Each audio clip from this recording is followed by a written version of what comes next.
man. You say Shy City and around the world. Welcome to another episode of Chicago's ILLectuals podcast.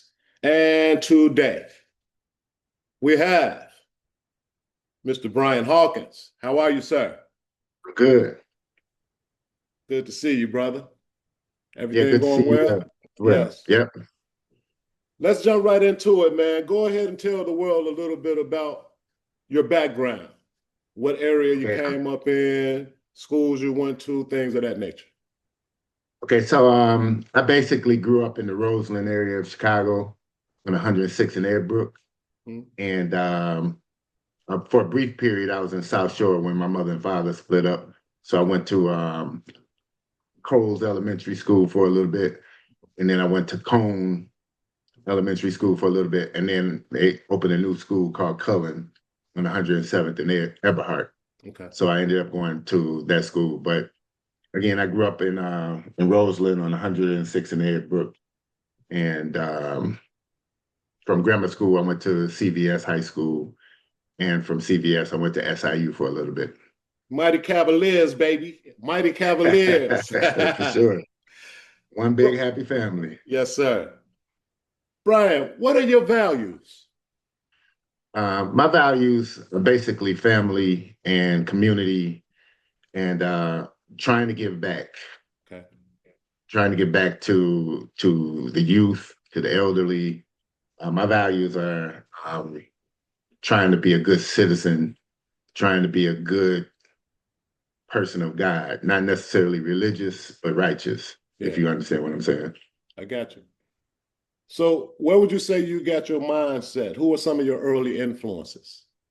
Um, so my early influences, one, I spoke about when my mother and father split up. I went to go stay with a Methodist minister. Mm-hmm. And so coming from, I wouldn't say my home was dysfunctional, but it was hard. So, everybody was jockeying for attention, position, and everything else to go into a minister's home where, if his daughter skinned her knee, he picked her up, sang to her, and told her, "I love you." Yeah. You know what I'm saying? That was a foreign concept from, where I was brought up at.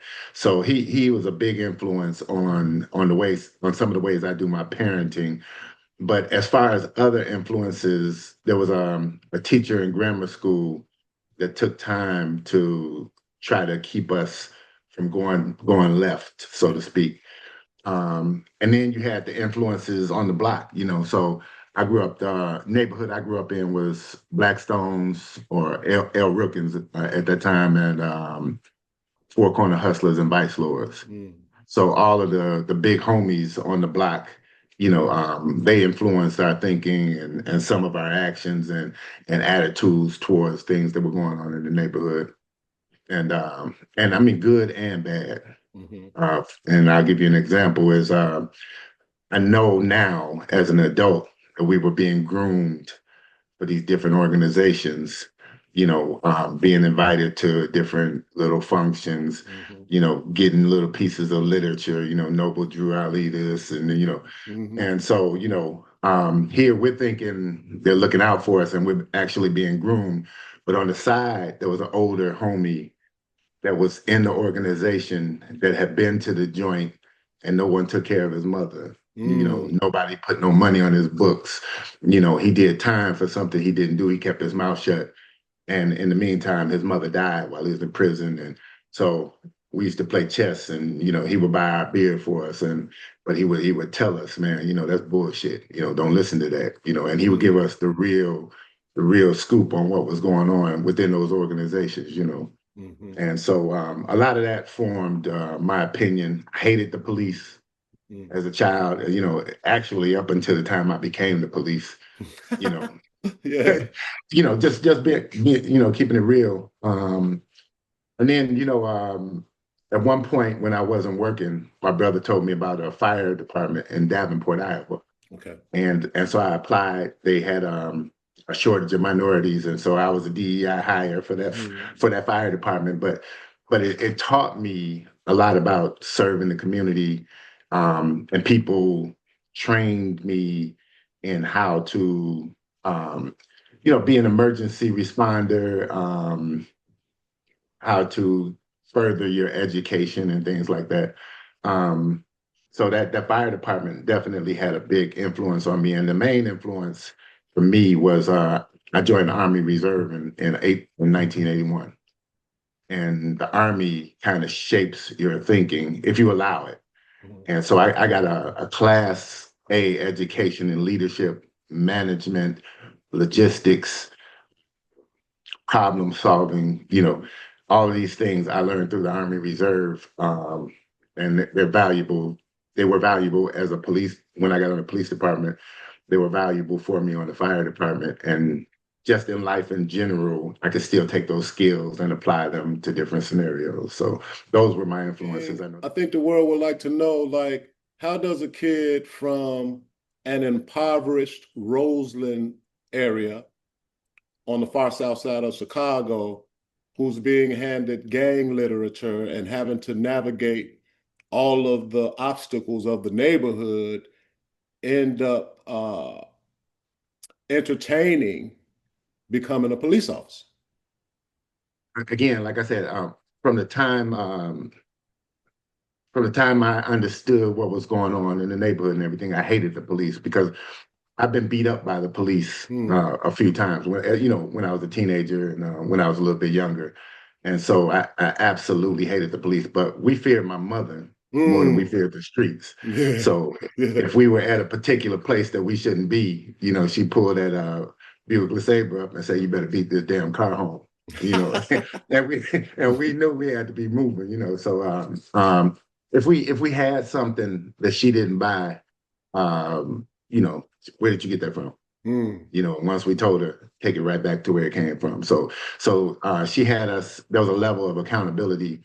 There was a way that we had to speak in the house. So Ebonics on the street, but when we came in the house, she made us speak the King's good English. I couldn't Yes. say post to mines or Hmm. some of I'm fixing to some Yeah. of those things.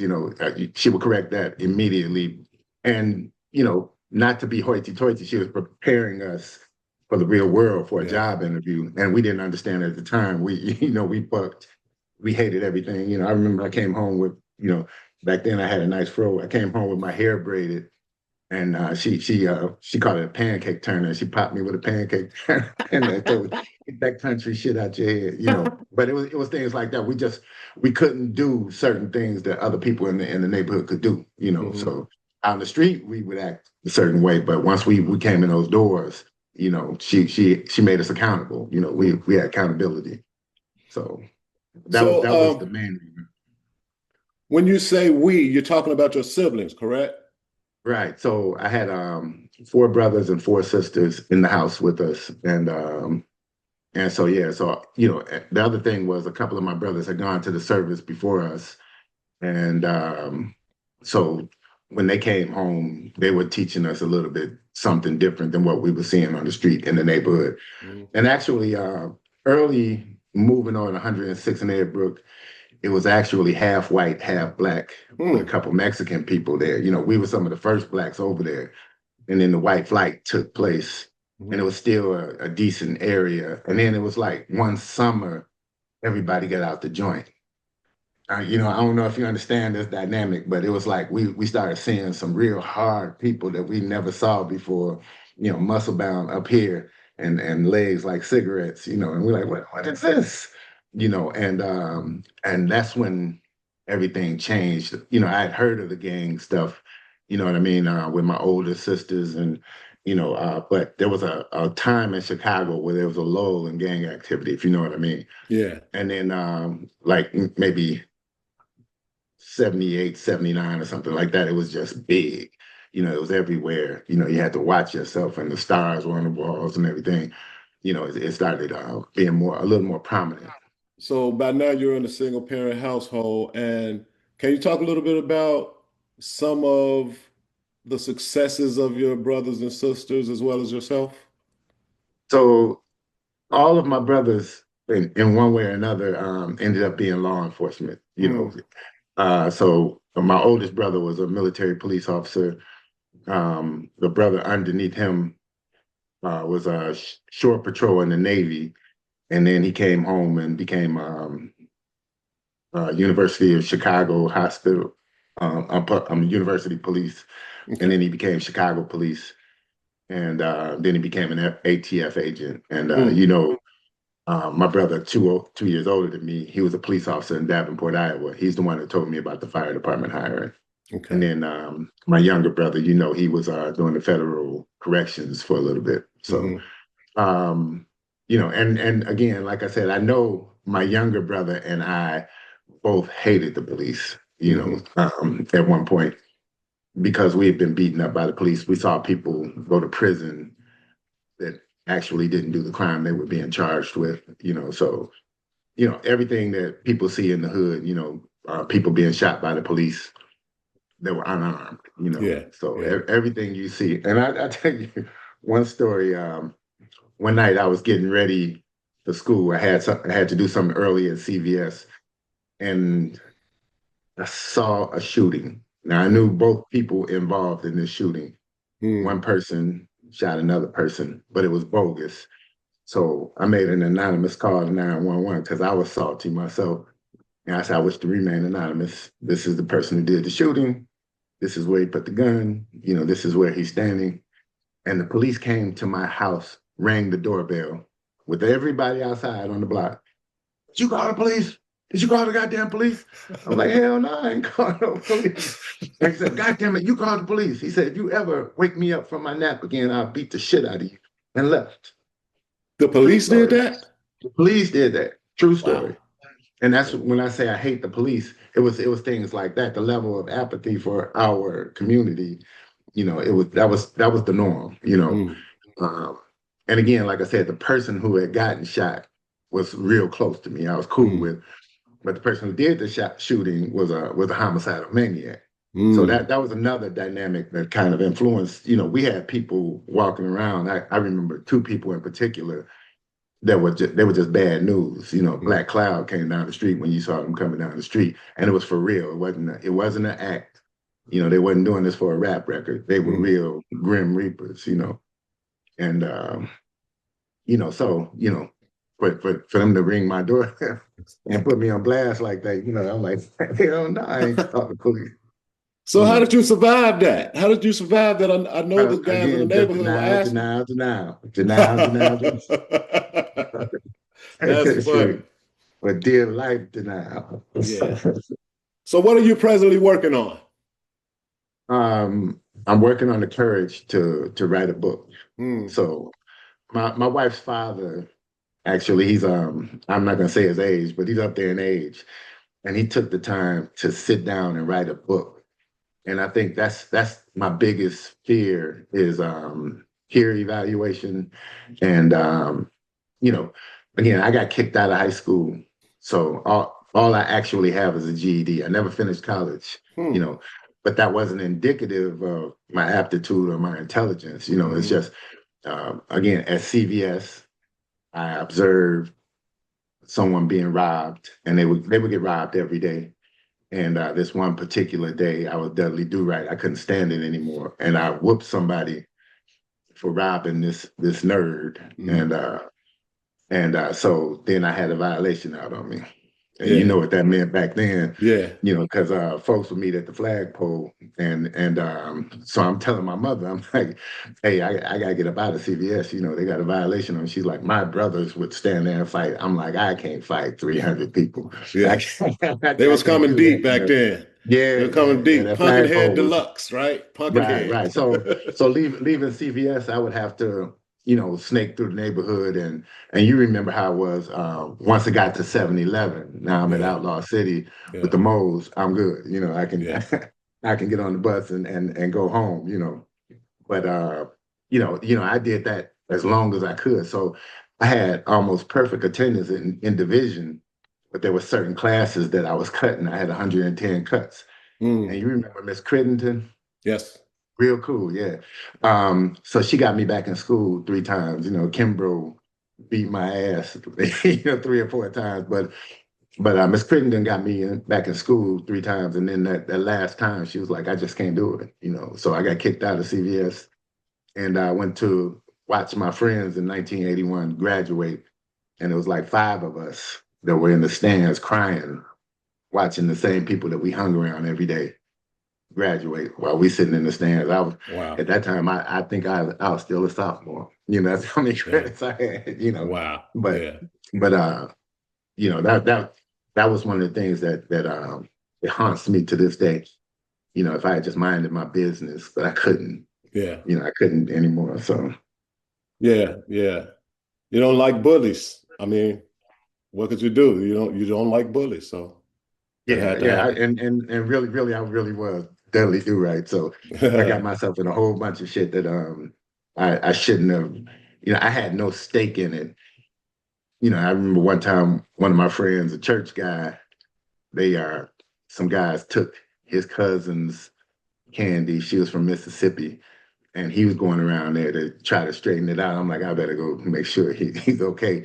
Ain't my fight. I'm just going around the corner with him. And now I'm the subject of it. You know what I'm saying? So I'm boxing. It Mm, had nothing to do with it, and I'm boxing. yeah. But that's kind of been the story of my life. To be honest with you, just you know, deadly do rag. Yeah. So it's amazing that you got kicked out of high school and you were able to still embark on a professional career and be successful at it, and you know you've had an entire career in the face of it all, so that says a Yeah, lot. That says a absolutely. lot. So talk a little bit about the diversity in some of the populations that you work with during your career. Okay, so when I was a firefighter, it was 98% white Mm, and probably 97% male, white male. And there were a couple white females. There were three blacks, myself included, and Bob Juarez, one Mexican firefighter, and that was it. The rest were white. And mm, my first day in the station, written on the chalkboard was "No niggers in this station." wow. This is Yeah, an so white. Iowa.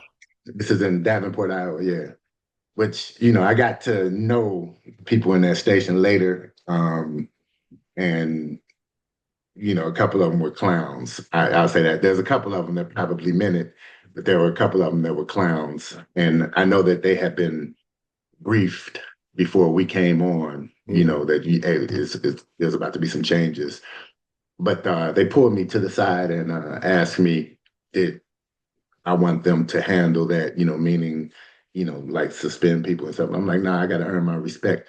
mm, Just if something kicks off, I'm going to defend myself. And so I had that conversation with the chief, the assistant chief, and there was like the PR person for the city. It was like five people, key positions that were present in that meeting. And I went on to have, it was probably the best job I ever had was being a firefighter. yeah, And yeah. so with that being said, I moved back to Chicago to try to get on the Chicago Fire Department. I scored 99 on that fictitious oil machine test that they had. I scored 99. And, I'm waiting to get on the fire department. In the meantime, the police department was hiring. I took the test. I said, what I'm going to do is just, I'm going to go through the academy. And then as soon as the fire department calls me, I'm going to bounce. I'm Mm, going to the fire department. And they never called me. wow. I was a firefighter. I had firefighter experience. I was an emergency medical technician. I had done fire prevention programs, up to Yin Yang on my own time in Davenport. So, I should have been a prime candidate to get on the Chicago Fire Department. And they never called me. The lady that did my final interview, they come to your house and they talk to you. She sat down and ate dinner with me, my wife, and my daughter. Mm, So I'm like, I know this is going to happen soon, and they never called. In the meantime, I was getting my education on the police department. So in the police department, black, white, Hispanic, Asian, you name it, from different socioeconomic backgrounds. hmm And the same thing with the army. The army exposed me to black, white, to every ethnicity, to every socioeconomic background, mm, educated people, uneducated people, and I got more of a lesson in management from the army than I did the police department. Although I ended up making rank of sergeant, and um, I commanded an organized crime team in gang investigations for the Chicago Police Department. So I had a 10-man team under my control. Hmm. Yeah, Okay. so yeah, I've dealt with every ethnic background, socioeconomic background that, How much did that have to do with your mother's rearing? Back to the mom's rearing as a child. How much do you think that had to do um, with that? so from my mother, I got integrity, Mm, being in the right place, the right time, doing the right thing. That's the hard lesson that she beat into us with a stick. And mm, I mean literally beat yeah. into us with a stick. So and also, like I had friends growing up that could break in somebody's house, take the jewelry and everything. I had a conscience. I couldn't do that. Mm, And I'm not saying I never, committed any type of petty crime or whatever, but I couldn't violate somebody like that. I couldn't take somebody's bike out their yard. And I had friends that did. And I could strip a bike faster than anybody. So, if they had a bike, I would strip it and I got my first pick. I got that seat. I got that front tire. I got, mm, I'm saying, I build me a bike. But internally I didn't take that bike. You know what I mean? I yeah. didn't I didn't do that. But I think the main thing that my mother gave us was a conscience. Mm, If a conscience and integrity. Because my mother had a twin brother. And so all of my mother's sons ended up being the police. My mother's twin brother, all of them are GDs and BDs, mm, and most of the boys have been to the joint, and these are twins, you know. And me and my uncle, we've sat down and had that conversation, like he's like, all of my boys are in jail, and all of her boys are, X, Y, and Z. yeah. Yeah. And so we were, wondering what happened, but they didn't have any rules in the house. Mm. They were, the type that at 3 in the morning, they could fry some chicken. You know what I'm saying? Yeah, My mother man. like, I gotta be at work, goddamn it, get out the kitchen. Yeah. I already cooked. Yeah. But they could stay out all night when they were, 11, and I'm not dogging my cousins. I'm just saying, we had to sneak out. Yeah. I went out, but it wasn't cool. When Mm. my mother went to sleep, we had an abandoned car outside our bedroom window. We left that window, hit that car, and we out there, we out on the street. But again, I knew at a certain time I had to have my ass in the house. So Yeah. I remember those days too. You either eat what I cook or you go to bed hungry. always go to bed hungry. That's I right. remember those Yeah. days. Well, no McDonald's. So, back to your future aspirations of writing that book. Uh, what are your long-term goals toward that book? So my long-term goal is to actually complete the book. So I bought all the equipment I need. I've got journals, pads of paper. I've got my notes that I've taken over. I retired after 30 years on the Chicago Police Department. I've got notes from the time I started to the time I had my accident, and to compile all of that and to tell the story that I'm trying to tell. uh, when I sit in front of the computer and get ready to start writing, it just goes blank. And Mm, I don't know if you understand what I'm saying. What everything that I'm thinking about when I go to bed and everything. Okay, this is what I'm going to do. This is what I'm going to say. And then the next day, I had my coffee. I'm ready to go. I'll sit in front of the computer, and it's blank, and it's fear, and I know it is. And I'm not a fearful person, but I don't know if it's peer review or just fear of myself, my own thinking. It just totally erases whatever I'm thinking about, and I don't put anything to the page. I've got notes, but mhm. to start this book, I got how to write a book for dummies. I got a program on my computer to write it. And I watched my father-in-law write his, and I haven't been able to start it. So my Wow. long-term goal is to get that completed while it's still relevant. Yeah, man. I encourage you to move forward with that because you won't feel the sense of fulfillment that comes with it unless you do it. So um, Yeah. we have to add the true courage, which is facing fear in spite of fear itself. Although the fear exists, I still do it, you know? Right. Right. Yeah, so good luck with that. How important is mentorship for people Mentorship from is our is culture? it's the most important, and I believe the Most High or higher power sends people into your life at a certain time in your life to you're at that crossroads. You can go this way or that way, and there's somebody there that's always gonna say, man, I wouldn't do that. I did this, that, and the other, and this is what it did for me. So mentorship to me is extremely important. On the police department, when I first got on the police department, um, I, w- I remember I was saying to myself, my first day on the street, I'm gonna give my community a fair shake, good service, and everything else. And I didn't realize once I put that badge on my chest. So I wasn't a policey person, but once I put that badge on my chest, Two Gun Pete, gloves, Commander Burge, everything that the Chicago police have ever done to Fred Hampton and everything else. Once I put that badge on my chest, that's me. Yes. And I didn't understand that, and they don't teach that in the academy. You know, uh, it's easy for a lot of police officers to get a us versus them mentality. Mm. It's very, very easy to develop that. And I had a couple older Black police officers and one Italian police officer that said, "Don't take it personal. It's the uniform, it's the badge that they're bucking, that they're fighting against. So don't take it personal." So somebody could call me a bitch or a hoe, how they do Mm. the police. In the beginning, I was fighting everybody. Mm. You know what I'm saying?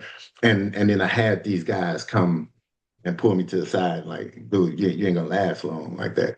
Don't take it personal. It's not you, it's the uniform that they're lashing out at, even though you big yellow bald head, Hmm. they were making it personal, but the rage wasn't personal. The rage comes from those years of abuse. And so I was able to operate in spite of and to do some really good things on the police department.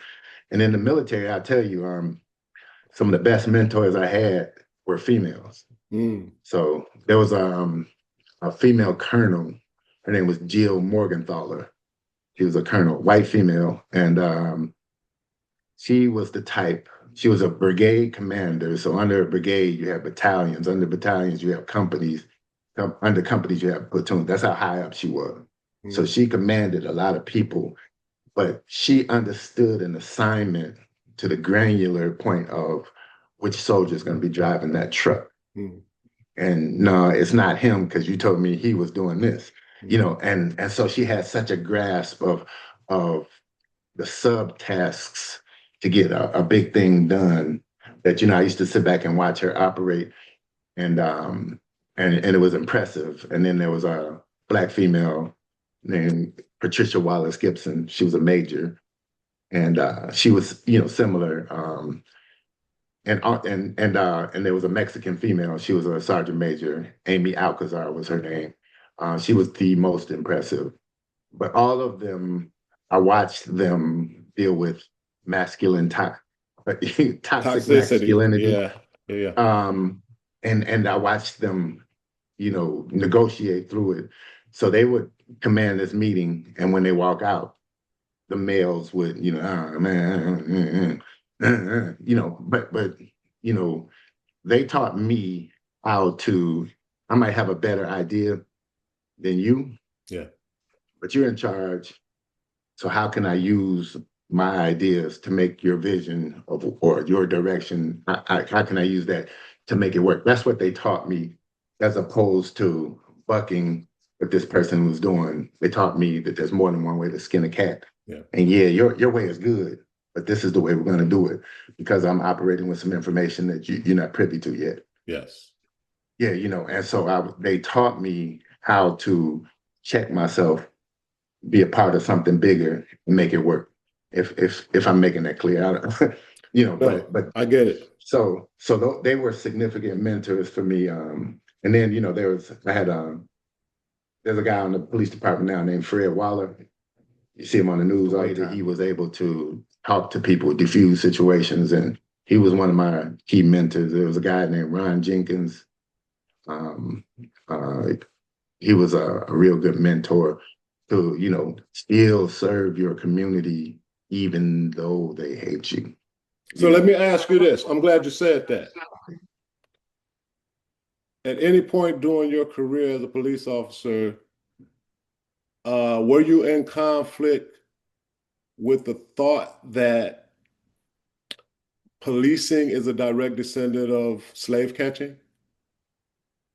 Um, so I was never in conflict. I was aware of that. Hmm. And I hate to say it, part of it, that was taught to us by, the moles. Oh, right, you right. know, Yeah, yeah, yeah, yeah, from an early age, so I understood what this organization, how it evolved and everything else.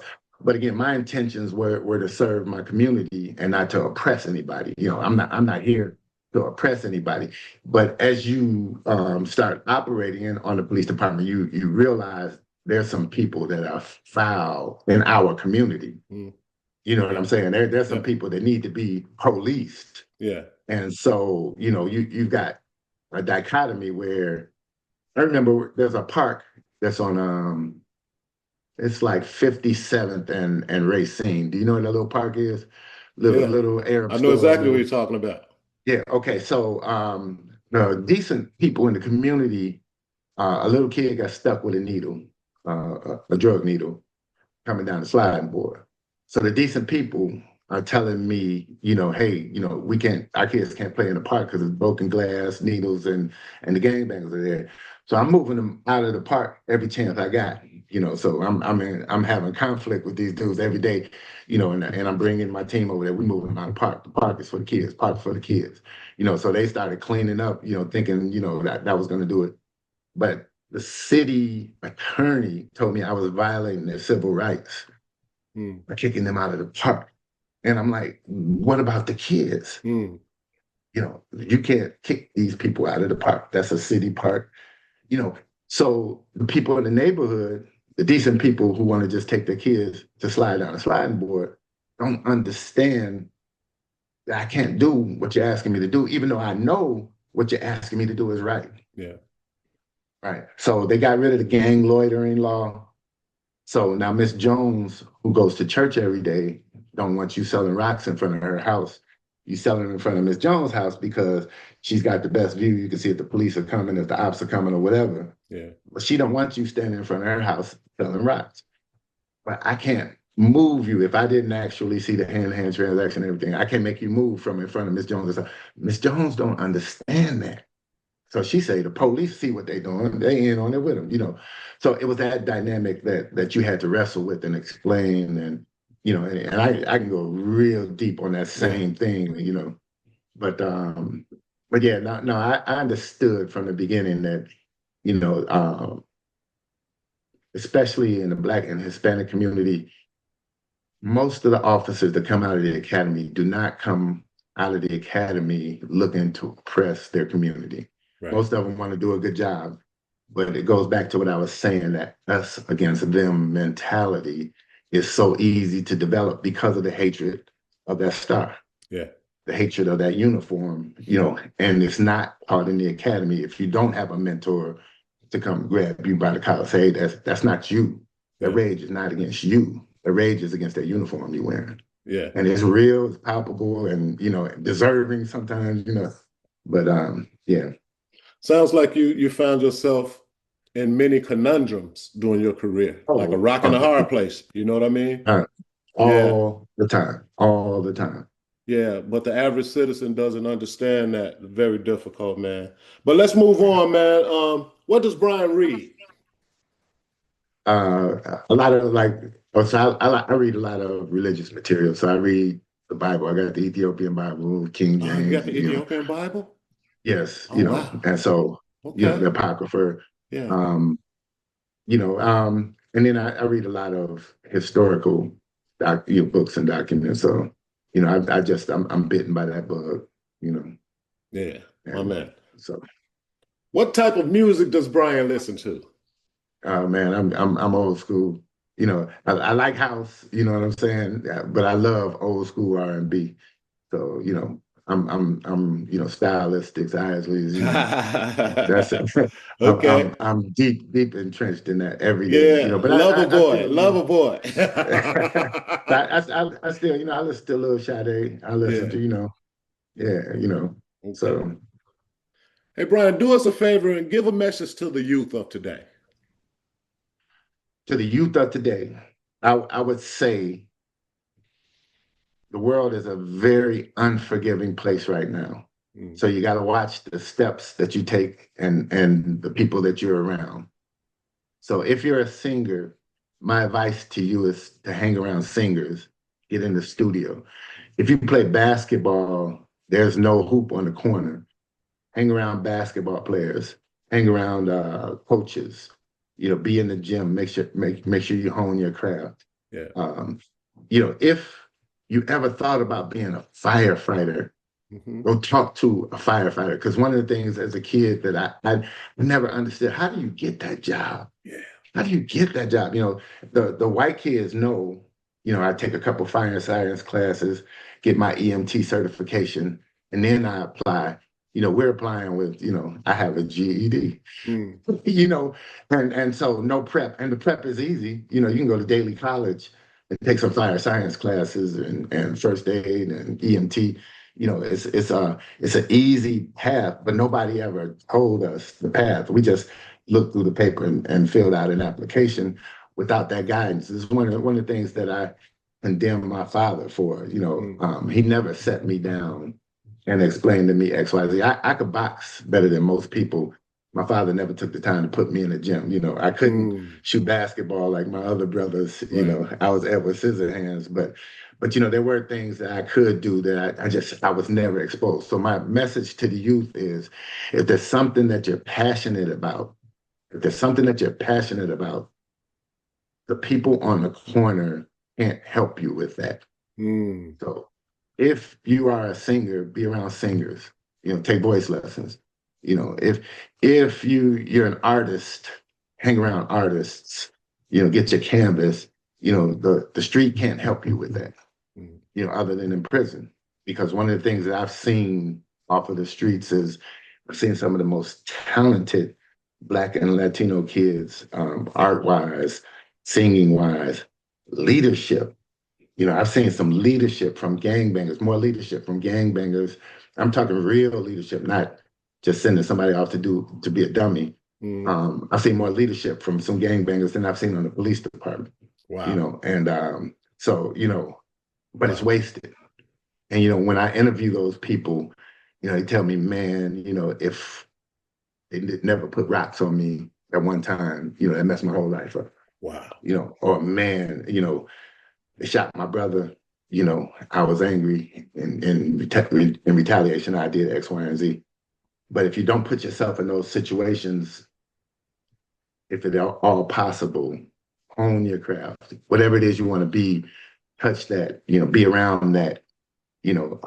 Because nobody's gonna give you anything. The world is unforgiving now. Like we had safety nets to fall back on. They don't.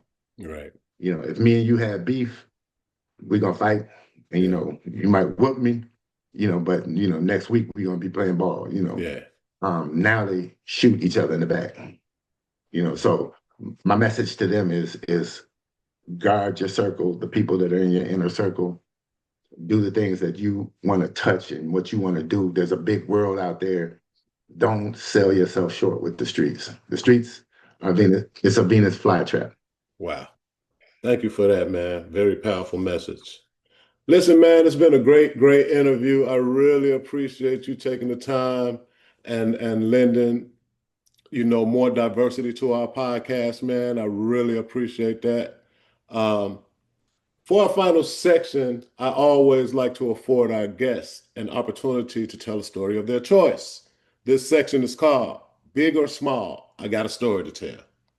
In this section, you can tell any story, no matter what it is, as we close. Now is your time. Okay. I'm not gonna tell a feel good story. I'm gonna tell a story. One of my officers, her name is Hope McCowan, did Operation Little Girl Lost. It Mm, was the first state level human trafficking wire tap investigation in the country. It was called Operation Little Girl Lost. And pimps on the west side of Chicago at a certain time were putting out 10 and 11-year-old girls as prostitutes on the street. And so we were recovering the little girls and getting them into services. And I remember interviewing one little girl, 10 years old, and I'm like, sweetheart, what do you want to be in life? You know, you don't have to be out here doing this. And she told me, I want to be the best hoe in America. Wow. At 10. She said, I want to be the best hoe in America because that's what this pimp told her she should be. That's what she should strive for. And she was making a lot of money and we were arresting doctors, lawyers, police officers who were looking for these little bitty kids. Wow. So I say that to say, you know, when a DJ plays the drilling music, I say, man, that's my song. And then next week talks about, man, R.I.P. King Von, we got to stop this violence. You know, you're a hypocrite. You know, I go around to the churches and I would do gang talks, and Jehovah's Witnesses couldn't talk to the Baptists, who couldn't talk to the Methodists, who couldn't talk to the Presbyterians, who couldn't talk to the Nation of Islam, who couldn't talk to the Hebrew Israelites. You know, all of us have the same problem. Our Black kids are shooting each other in the street and dying. But because of your organization, you can't get together with this other organization and put that shit down for 1 second and do something for these kids that are dying in the street. We all have the same problem, but because of your particular brand of God, you know, you can't address this problem. Instead of coming out here, doing the work in the vineyard and showing that your religion is so superior or so righteous or so pious, you know, getting out in the trenches and actually working. Only one of these so-called religious leaders, and I've dealt with all of the activists in Chicago, at 3 a.m, 50 below outside, blood oozing down the street. Father Flager, I hate to say it, Father Flager was out there freezing his ass off with us, you know, saying prayers, and you know, there are other things that he would do that I can't even mention. But you know, that to me is an example. You know, you're in the trenches, you're actually there. I don't know about his personal things, but what I can tell you is that he cared for that community. He was there in tragedy. You know, there's some other pastors that I helped them, you know, get things knocked down, you know, as they sat on the roof. And but enough said about that. You know, if you know, you know. Yeah, you know. Well, thank you, man. This has been a wonderful interview, man. I appreciate you, man. I wish you well with your book, and we're gonna keep on striving for greatness, man. So for Brian Hawkins, I am the Kid Rod Allen. This has been another episode of Chicago's ILLectuals podcast. Until next time, peace, peace, peace. Take care, man. All right, Brian.